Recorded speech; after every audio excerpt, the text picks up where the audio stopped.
7h-5, la question santé d'Europe 1, Thomas Soto.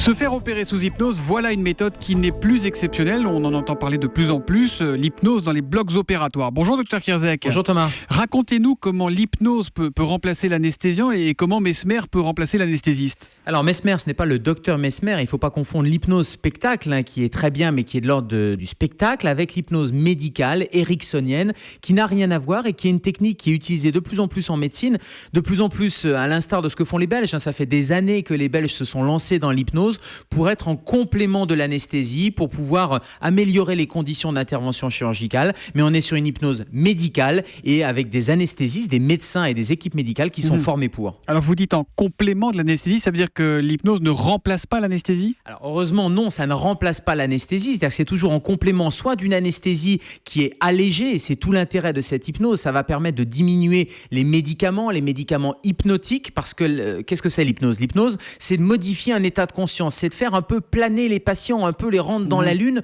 pour modifier cet état de conscience, et donc on va en adjonction de médicaments anesthésiques qu'on va pouvoir diminuer en termes de quantité, faire une anesthésie qui va être un peu balancée, et puis ça va aussi augmenter les capacités de réveil et les conditions du réveil, ça va améliorer ces conditions-là et diminuer la douleur post-opératoire. Ça vous sert pour quel genre d'opération ? Alors, ça sert en chirurgie pour des interventions, j'allais dire superficielles, ou en tout cas pour des interventions de la peau, de la thyroïde, d'organes qui sont plutôt en superficie, pas encore pour des organes qui sont profonds, mais par exemple en neurochirurgie ou en chirurgie ORL, ça peut améliorer les conditions et ça peut permettre surtout aux chirurgiens d'avoir encore un contact avec le patient, ce qui peut être extrêmement intéressant. On imagine par exemple en neurochirurgie, quand les zones très sensibles sont touchées, on peut imaginer que cette technique puisse se développer et puisse améliorer et accompagner le geste opératoire. Et quand on se fait opérer aujourd'hui, on nous propose l'hypnose, ça se passe comment ? C'est à la carte en quelque sorte ? Alors tout dépend à quel endroit vous faites opérer. Il y a des équipes, je disais en Belgique, il y a plus de des milliers d'interventions qui se font sous hypnose dans beaucoup de centres. En France, ça reste encore dans certains centres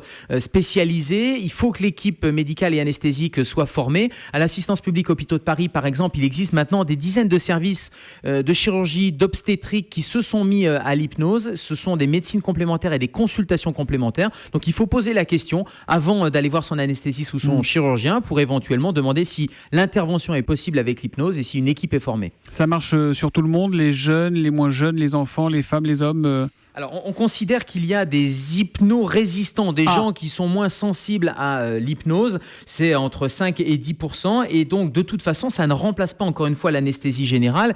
Et j'allais dire, si l'hypnose qui vous est proposée, on voit que c'est insuffisant, à ce moment-là, l'équipe peut basculer et peut à ce moment-là augmenter et convertir en anesthésie générale. Et puis, il ne faut pas oublier que maintenant, beaucoup d'anesthésie et beaucoup d'interventions se font sous anesthésie loco-régionale. Et là aussi, c'est un parfait complément. Il nous tient éveillés tous les matins. C'est le docteur Kierzek qu'on retrouve lundi à 7h-5 pour la question santé d'Europe 1. À lundi, Gérald. À lundi, Thomas.